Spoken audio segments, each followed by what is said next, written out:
వెంటనే గట్టిగా ముద్దు పెట్టుకోవాలనిపించింది. ఎందుకంటే అంత క్యాలిబర్ అండ్ ఇన్ఫ్యాక్ట్ అంత స్టేచర్ ఉన్న వ్యక్తి అందరి ముందు నాకేమీ తెలియదు, ఐ మీన్ ఈ సీన్ ఎలా తీయాలో నాకు తెలియదు అని ఒప్పుకోవడం చాలా చాలా ముచ్చటేసింది నాకు. ఐ నీడ్ యువర్ హెల్ప్ అన్నారు అనుకోండి, మీ క్రూకి డైరెక్టర్ మీద రెస్పెక్ట్ పెరుగుతుంది. ఇన్ఫ్యాక్ట్ మీ వీక్నెస్ చూడరు, ఓకే హానెస్టీ చూస్తారు అక్కడ.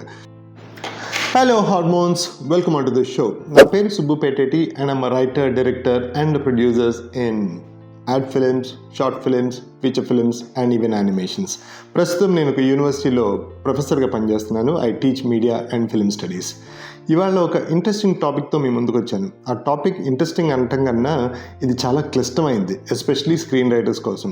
ఆ టాపిక్ ఏంటో తెలుసుకోవాలంటే we have to jump in to our show cinema గుండు.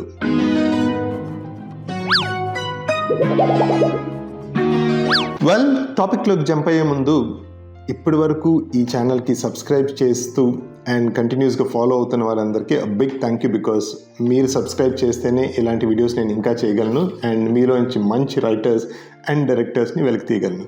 అండ్ ఈ వీడియోని, ఎస్పెషలీ ఈ వీడియోని చివరి వరకు చూడండి, ఎందుకంటే ఫైనల్గా ఒక బెనిఫిట్ టిప్ ఉంది మీకోసం.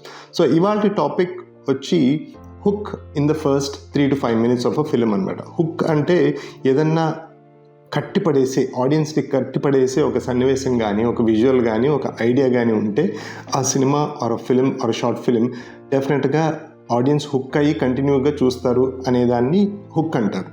సో ఈ హుక్ రాయాలంటే కొన్ని టెక్నిక్స్ ఉన్నాయి. ఆ టెక్నిక్స్ ఇవాళ మనం డిస్కస్ చేద్దాం. వెల్, హుక్ రాయడానికి ఒక beautiful technique is to pose a question అనమాట. ఫస్ట్ 3 to 5 minutesలో ఒక క్వశ్చన్ కానీ పడింది అంటే అది ఆడియన్స్ని హుక్ చేస్తుంది అనమాట. ఫర్ ఎగ్జాంపుల్, హాయ్ నానా సినిమాని తీసుకోండి. మీకు ఫస్ట్ 3 to 5 minutesలోనే ఒక సింగిల్ పేరెంట్, ఒక ఫాదరు ఆ కూతుర్ని పెంచుకుంటూ వాళ్ళిద్దరి మధ్య అన్యోన్యత చూపిస్తూ ఒక క్వశ్చన్ ఆడియన్స్కి ఇమీడియట్గా స్టార్ట్ అవుతుంది. దట్ అసలు ఆ పిల్ల మదర్ ఎవరు, చనిపోయిందా, ఇంకా ఉందా, ఒకవేళ ఉంటే వాళ్ళిద్దరూ ఎందుకు విడిపోయారు అని ఒక నంబర్ ఆఫ్ క్వశ్చన్స్ వాళ్ళిద్దరి ఫాదర్ డాటర్ రిలేషన్షిప్లో మనకి క్వశ్చన్స్ బయటపడతాయి అన్నమాట. సో అలాంటి క్వశ్చన్స్ ఏమన్నా ముందే మనం పోస్ట్ చేయగలిగితే ఆడియన్స్ని హుక్ చేయగలుగుతాం. వెల్, అసలు ఈ హుక్స్ రాయడానికి గల కారణం ఏంటంటే మన వ్యూవర్స్, ఎస్పెషలీ మన ఆడియన్స్ డిఫరెంట్ ప్లాట్ఫామ్స్ మీద డిఫరెంట్గా బిహేవ్ చేస్తుంటారు. ఫర్ ఎగ్జాంపుల్, ఇన్స్టాగ్రామ్,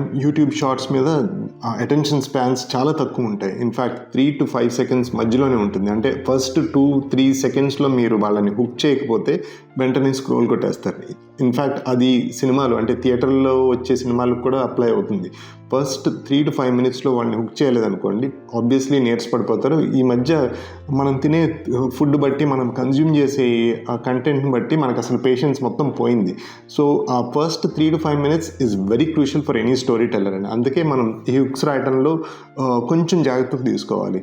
అందులో ఇంకొక టెక్నిక్ ఏంటంటే ఎమోషనల్ ఐడెంటిఫికేషన్ అంటారు. అంటే క్యారెక్టర్, అంటే మెయిన్ ప్రొటాగనిస్ట్ కానీ యాంటగనిస్ట్ కానీ ఎవరైనా వాళ్ళు ఎమోషనల్గా ఆడియన్స్కి కనెక్ట్ అయితే ఇన్ఫ్యాక్ట్ ఆ హుక్ అనేది చాలా స్ట్రాంగ్గా ఉంటుంది. ఫర్ ఎగ్జాంపుల్, జెర్సీ అనే సినిమాలో అర్జున్ అనే character, which is our Nani, చాలా బిగినింగ్లోనే తను ఒక ఫెయిల్డ్ క్రికెటర్గా స్ట్రగుల్స్ పడుతూ ఉంటారు. ఈ స్ట్రగుల్స్ మనం క్రికెటర్ కాకపోయినా సరే మన ఇళ్లల్లో పడే స్ట్రగుల్స్ అన్నీ చాలా క్లియర్గా అలాంటి స్ట్రగుల్సే ఉంటాయి. సో ఆడియన్స్ ఆబ్వియస్లీ హుక్ అవుతారు. ఎమోషనల్గా హుక్ అయితే అది చాలా రైటర్కి అద్భుతం, ఎందుకంటే అది ఖర్చు లేని పని. ఇన్ఫ్యాక్ట్ ఒక కేజీఎఫ్ లాంటి వరల్డ్ బిల్డ్ చేయక్కర్లేదు, లేకపోతే ఒక బాహుబలి లాంటి క్యారెక్టర్స్ సెటప్ ఏం చేయక్కర్లేదు. ఎమోషనల్గా హుక్ అయ్యాడంటే audience, nothing like it. Well, ఈ ఫస్ట్ 5 minutesలోనే ఆడియన్స్ని హుక్ చేయాలంటే మీ టోన్ క్లారిటీ చాలా క్లియర్గా ఉండాలి. టోన్ ఆఫ్ ద ఫిల్మ్ అంటే, ఫర్ ఎగ్జాంపుల్, గీతా గోవిందం తీసుకోండి. గీతా గోవిందం ఒక మంచి రొమాంటిక్ సినిమా అని మన ఫస్ట్ 5 minutesలోనే తెలిసిపోతుంది. అలాగే విక్రమార్కుడు సినిమాలో ఒక మంచి యాక్షన్ డ్రామా అని కూడా తెలిసిపోతుంది. అలాగే డీజే టిల్లులో మనకి ఆ క్యారెక్టర్ యొక్క కోకీ నేచర్ ఇమ్మీడియట్గా సినిమా స్టార్టింగ్లోనే తెలిసిపోతుంది. ఇలా సినిమా స్టార్టింగ్లోనే ఇది ఎలాంటి సినిమా అని ఆడియన్స్కి క్లారిటీ వచ్చిందనుకోండి, ఆ టోన్ క్లారిటీ వచ్చిందనుకోండి, ఓ వావ్, మనం ఇలాంటి సినిమా చూడబోతున్నాం, దీన్ని ఎంజాయ్ చేయబోతున్నాం అని రెడీ అవుతారనమాట. That is very important. In the first 5 minutesలో మీ టోన్ ఆఫ్ ద సినిమా అర్థమైపోవాలి జనాన్ని. ఆడియన్స్ని ఫస్ట్ 3 to 5 minutesలో హుక్ చేయడానికి ఇంకొక beautiful technique is stunning visual అంటారు. స్టన్నింగ్ విజువల్కి బెస్ట్ ఎగ్జాంపుల్ మనకి బాహుబలిలో ఒక లేడీ యొక్క చెయ్య ఒక పసికందుని నీళ్ళల్లో మొలక్కుండా పట్టుకుని ఉన్న సీన్ అసలు అప్పటిదాకా మనం ఎప్పుడు ఏ సినిమాలో చూడలేదు. ఆ విజువల్ షాకింగ్ విజువల్లే మనల్ని అలా కట్టిపడేస్తుంది అనమాట. సో అలాంటి సీన్ ఏదన్నా మీ స్క్రిప్ట్లో ఉంటే దాన్ని తీసుకొచ్చి ముందు వేయచ్చు. ఇన్ఫ్యాక్ట్ మీరు రాసుకున్న స్క్రిప్ట్లో స్టార్టింగ్ సీన్లోనే అది ఉండకపోవచ్చు.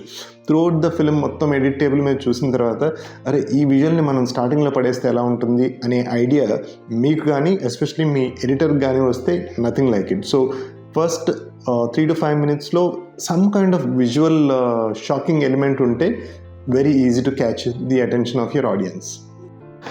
వెల్ మై డియర్ హార్మోన్స్, ఈ వీడియోని ఇప్పటిదాకా చూశారు అంటే బెనిఫిట్ టిప్ గురించి వెయిట్ చేస్తున్నారని నాకు చాలా క్లియర్గా అర్థమైంది. సో ఇవాళ benefit tip is for upcoming డైరెక్టర్స్లో చాలామంది ఎవరైనా అసిస్టెంట్స్ కానీ లేకపోతే కుడ్ బి లైట్ బాయ్ కానీ ఎవరైనా ఏదైనా క్వశ్చన్ అడిగితే వాళ్ళకి ఆన్సర్స్ కొన్ని వాటికి ఉండవు.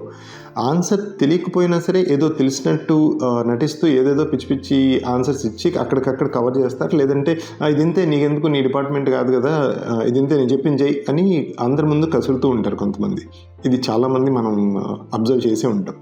కానీ ఇక్కడ నేర్చుకోవాల్సింది ఏంటంటే డైరెక్టర్ అనేది ఒక లీడర్షిప్ రోల్. కానీ డైరెక్టర్కి అన్ని డిపార్ట్మెంట్లో అన్ని విషయాలు తెలియాల్సిన అవసరం లేదు. ఎందుకంటే డిఫరెంట్ టాలెంట్స్ని మేనేజ్ చేయగలగటం ఒక డైరెక్టర్ యొక్క టాలెంట్. కానీ ఎనీ స్పెసిఫిక్ థింగ్ కూడా తెలియాలని లేదు. కానీ మన వాళ్ళు అంత ఈజీగా ఒప్పుకోరు. కానీ ఒప్పుకొని I don't know, we'll figure it out, నాకు ఇది తెలీదు, ఒకవేళ నాకు తెలియని సబ్జెక్ట్ కాబట్టి తెలుసుకుని మీకు చెప్తాను, లేదంటే let us figure it out, ఈ సీన్ నాకు ఎలా తీయాలో అర్థం కావట్లేదు, ఐ నీడ్ యువర్ హెల్ప్ అన్నారనుకోండి, మీ క్రూకి డైరెక్టర్ మీద రెస్పెక్ట్ పెరుగుతుంది. ఇన్ఫ్యాక్ట్ మీ వీక్నెస్ చూడరు, ఓకే హానెస్టీ చూస్తారు. అక్కడ చాలామంది అలా ఏదో తెలిసినట్టు నటించడం మూలంగా మీ మీద రెస్పెక్ట్ పోవడమే కాకుండా వాళ్ళు మీతో ఇంకేం షేర్ చేసుకోరు. సో ఒకవేళ మీరు హానెస్ట్గా ఒప్పుకొని ఐ డోంట్ నో, దీన్ని ఎలా చేయాలో నాకు తెలియదు, ఐ నీడ్ యువర్ హెల్ప్, ఒకవేళ డిఓపితో కానీ అసిస్టెంట్స్తో కానీ డిస్కస్ చేసి దీన్ని ఈ సీన్ని ఎలా తీస్తే బాగుంటుంది అనే ఐడియాస్ అడిగితే there is nothing wrong in that. ఎప్పుడంటే ఎప్పుడు మీకు బెస్ట్ ఆఫ్ ద మైండ్ సెట్తో ఉండరు. ఇన్ఫ్యాక్ట్ సెట్లో ఉన్నప్పుడు చాలా టెన్షన్స్ ఉంటాయి డైరెక్టర్కి. ఆ టెన్షన్స్ వల్ల మంచి ఐడియాలు రాకపోవచ్చు. So on the set or even off the set, when you don't know, I don't know అని ఒప్పుకోండి. ఆ ఒప్పుకోవడం మూలంగా మీకు చాలా బెనిఫిట్స్ ఉన్నాయి. ఇన్ఫ్యాక్ట్ నేను రీసెంట్గా డైరెక్టర్ మణిశంకర్ గారితో పనిచేస్తున్నాను ఆన్ మ్యూజిక్ వీడియో. ఆయన గ్రీన్ మ్యాట్లో AI ఉపయోగించి అద్భుతాలు సృష్టిస్తున్నారు. వెరీ సూన్ మీ ఆ మ్యూజిక్ వీడియోస్ అన్నీ చూస్తారు. దాని గురించి నేను ఇంకా ఎక్కువ చెప్పకూడదు బికాజ్ ఇట్స్ కాన్ఫిడెన్షియల్. కానీ ఆయనలో నాకు నచ్చింది ఏంటంటే ఒక సీన్లో ఆయన AI వాడుతూ గ్రీన్ మ్యాట్లో ఆ సీన్ ఎలా తీయాలో అనేది ఇంకా ఆయనకే తెలియదు. అండ్ ఆయన ఓపెన్గా అందరి ముందు చెప్పేశారు, boss I don't know how to handle this, let us figure it out. మనం చేస్తూ ఉంటే అర్థమవుతుంది, మనం కూడా నేర్చుకుంటున్నాం ఏఐతో ఇంటరాక్ట్ ఎలా అవ్వాలి అని చెప్పి, let us figure it out అన్నారు. నాకు అసలు ఆయన వెంటనే గట్టిగా ముద్దు పెట్టుకోవాలనిపించింది. ఎందుకంటే అంత క్యాలిబర్ అండ్ ఇన్ఫ్యాక్ట్ అంత స్టేచర్ ఉన్న వ్యక్తి అందరి ముందు నాకేమీ తెలియదు, ఐ మీన్ ఈ సీన్ ఎలా తీయాలో నాకు తెలియదు అని ఒప్పుకోవడం చాలా ముచ్చటేసింది నాకు. అరే ఇలాంటి వాళ్ళతో కదా మనం వర్క్ చేయాలి అని అనిపించింది. So this is the benefit tip for this week. And next week మరొక ఇంట్రెస్టింగ్ టాపిక్తో మీ ముందుకు వస్తాను. అంతవరకు it's Subbu Peteti signing off. See you all next week.